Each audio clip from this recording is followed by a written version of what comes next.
आइए, आप लोग को स्वागत है।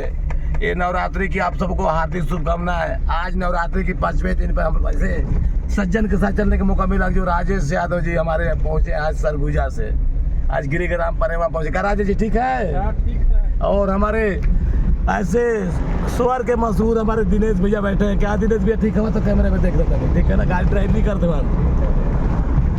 और बिरबाल, हाँ चाचा ठीक बा ना?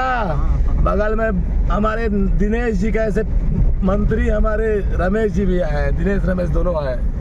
अब मोहर यादव के साथ में बोलेरो में चलने का मौका मिला है। ऐसे दिनेश जी मेरे घर जा रहे हैं अभी। अब चलिए गाना चालू कर दिनेश जी, तू आप बनाओ।